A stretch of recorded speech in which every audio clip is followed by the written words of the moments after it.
लोकसभा चुनाव के ऐलान से पहले होगी मोदी कैबिनेट की अहम बैठक। 13 मार्च को सरकार के दूसरे कार्यकाल की आखिरी कैबिनेट मीटिंग, बड़ा ऐलान संभव। बीजेपी और टीडीपी में सीट बंटवारे पर बनी सहमति। सूत्रों के मुताबिक दोनों पार्टियों में सीटों की संख्या तय। आंध्र प्रदेश में बीजेपी को 6 सीट देने पर बनी सहमति। 17 सीटों पर लड़ेगी टीडीपी, जनसेना को मिली 2 सीटें।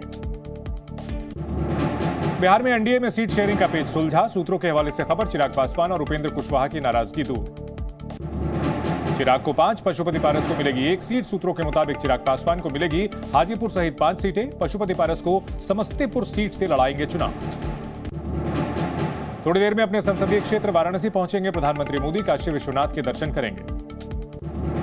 कल उत्तर प्रदेश को कई सौगात देंगे पीएम मोदी। मुरादाबाद हवाई अड्डे का करेंगे उद्घाटन। अरुणाचल प्रदेश में पीएम मोदी ने कई कार्यक्रमों में लिया हिस्सा। विकसित भारत विकसित उत्तर पूर्व कार्यक्रम में हुए शामिल। पीएम मोदी ने योद्धा जनरल लाचित बोरफुकन की प्रतिमा का किया अनावरण। 1671 में मुगलों को हराने वाले योद्धा थे बोरफुकन। असम के जोरहाट में पीएम ने कई योजनाओं का किया शिलान्यास और उद्घाटन। मौके पर सीएम हेमंत बिस्वा शर्मा भी रहे मौजूद। ईटानगर में पीएम मोदी ने सेला सुरंग को राष्ट्र को समर्पित किया। 10,000 करोड़ रुपए की उन्नति योजना की भी शुरुआत की। 825 करोड़ की लागत से सेला सुरंग का किया गया है निर्माण। परियोजना के तहत 2 सुरंगों को किया गया तैयार। ईटानगर में पीएम मोदी ने रैली को किया संबोधित। कहा, हर एक परिवार और हर एक व्यक्ति मेरा परिवार है। ईटानगर में कांग्रेस पर जमकर बरसे पीएम मोदी। विपक्ष पर निशाना साधते हुए कहा, विपक्ष को सिर्फ अपने परिवार की चिंता। पीएम मोदी का कांग्रेस पर हमला। कहा, कांग्रेस ने हमेशा घोटाला किया। कांग्रेस सुरक्षा से खिलवाड़ कर रही थी। असम के जोरहाट में भी पीएम ने लोगों को किया संबोधित। नॉर्थ ईस्ट के लिए केंद्र की योजनाओं के बारे में लोगों को जानकारी दी। कहा, असम में विकास की नींव रखी। पीएम आवास योजना और लखपति दीदी योजना का किया जिक्र। कहा, 18 लाख परिवारों को मकान दिया गया। पीएम मोदी ने कांग्रेस पर निशाना साधा। कहा, कई सालों तक कांग्रेस ने नॉर्थ ईस्ट को विकास से दूर रखा। बिहार में एनडीए सरकार बनने के बाद अमित शाह का पहला दौरा। बीजेपी के नेता रहे कैलाशपति मिश्र की प्रतिमा का किया अनावरण। पटना में अमित शाह ने कांग्रेस पर जमकर बोला हमला। कहा, कांग्रेस ने हमेशा ओबीसी का विरोध किया। गृहमंत्री अमित शाह ने आरजेडी पर भी निशाना साधा। आरजेडी को बताया भूमाफियाओं की पार्टी। बिहार के माफियाओं को अमित शाह ने दी चेतावनी। कहा, बिहार में माफिया को उल्टा लटका दिया जाएगा। दिल्ली विधानसभा को सीएम अरविंद केजरीवाल ने संबोधित किया। बीजेपी पर जमकर बोला हमला। केंद्रीय एजेंसियों की कार्रवाई पर अरविंद केजरीवाल ने उठाए सवाल। कहा, बीजेपी विपक्ष के सभी नेताओं को जेल में डालना चाहती है। सड़क से नमाजियों को हटाने पर सांसद ओवैसी ने निशाना साधा। कहा, देश में नफरत का माहौल, अब नफरत खुलकर दिख रही है।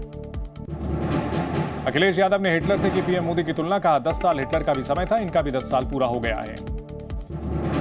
अखिलेश यादव ने बीजेपी पर निशाना साधा। कहा, यूपी में हजारों युवा बेरोजगार। पीएम मोदी को की गारंटी को बताया जुमला। बीएसपी प्रमुख मायावती ने लोकसभा चुनाव अकेले लड़ने का ऐलान किया। मायावती ने ट्वीट कर कहा, तीसरा मोर्चा बनाने की बात अफवाह। बीएसपी को कुशीनगर से बड़ा झटका। फाजिल नगर विधानसभा के पूर्व प्रत्याशी मोहम्मद इलियास ने पार्टी से इस्तीफा दिया। चुनाव आयोग 15 मार्च को लोकसभा चुनाव की कर सकता है घोषणा। सूत्रों के मुताबिक 11 मार्च को पर्यवेक्षकों के साथ बैठक। 12 और 13 मार्च को जम्मू कश्मीर जाएगी चुनाव आयोग की टीम। कश्मीर में चुनाव की तैयारियों की समीक्षा करेगा चुनाव आयोग। प्रकाश आंबेडकर ने मल्लिकार्जुन खड़गे को दी सलाह। बोले, कांग्रेस के सुपारीबाज नेताओं को पार्टी से बाहर फेंकें। दिल्ली हाईकोर्ट से बीजेपी विधायकों को मिली राहत। विधानसभा से बीजेपी के 7 विधायकों का निलंबन रद्द। बक्सर में केंद्रीय राज्य मंत्री अश्विनी चौबे ने महागठबंधन पर निशाना साधा। कहा, रिश्वतखोर, बालू माफिया और परिवारवाद करने वाले इंडिया गठबंधन के पोषक। लालू यादव के करीबी बालू माफिया सुभाष यादव के खिलाफ ईडी का शिकंजा। कई ठिकानों पर ईडी की रेड। जहाज से लापता नौसेना जवान की खोज जारी। पिछले 11 दिन से मिला लापता जवान का सुराग। भारतीय नौसेना ने दिए बोर्ड ऑफ इंक्वायरी के आदेश। एनसीबी ने ड्रग सरगना जफर सादिक को किया गिरफ्तार। फिल्म प्रोड्यूसर के तौर पर काम कर रहा था आरोपी। डीएमके पार्टी से भी जुड़ा है। जम्मू कश्मीर के सोपोर में सुरक्षा बलों को बड़ी कामयाबी। आतंकी ठिकाने का खुलासा। मौके से कई हथियार बरामद। एलएसी पर चीन के खिलाफ मजबूत मोर्चेबंदी की तैयारी। भारत ने की 10,000 सैनिकों की तैनाती। भारत के रुख से बौखलाया चीन। एलएसी विवाद पर फिर चीन की गीदड़ भभकी। कहा, भारत की ओर से ज्यादा सैनिक तैनात करने से तनाव खत्म नहीं होगा। भारतीय विदेश मंत्रालय का चीन को जवाब। सरहद पर शांति बनाए रखना जरूरी। दोनों पक्ष राजनयिक स्तर पर संपर्क बनाए रखने पर सहमत। जम्मू कश्मीर में मौसम बदलने की संभावना। पहाड़ी इलाके के साथ मैदानी इलाकों में बारिश के आसार। पाकिस्तान में राष्ट्रपति चुनाव जारी, आसिफ अली जरदारी की जीत तय, नवाज की पार्टी ने भी दिया समर्थन। संयुक्त राष्ट्र सुरक्षा परिषद में रूस यूक्रेन को लेकर चर्चा, अमेरिका ने रूस के हमलों की निंदा की। बीसीसीआई ने टेस्ट खिलाड़ियों के लिए किया बड़ा ऐलान, एक सीजन में 50% से ज्यादा टेस्ट मैच खेलने वालों को मिलेगा इंसेंटिव, मैच फीस के अलावा प्रति मैच मिलेंगे 15 लाख रुपए। अंतिम टेस्ट में इंग्लैंड के खिलाफ भारत की बड़ी जीत, एक पारी और 64 रन से जीती भारतीय टीम। भारत ने 4-1 से जीती टेस्ट सीरीज, रोहित गिल के शतक और बेहतरीन गेंदबाजी के दम पर भारत की जीत।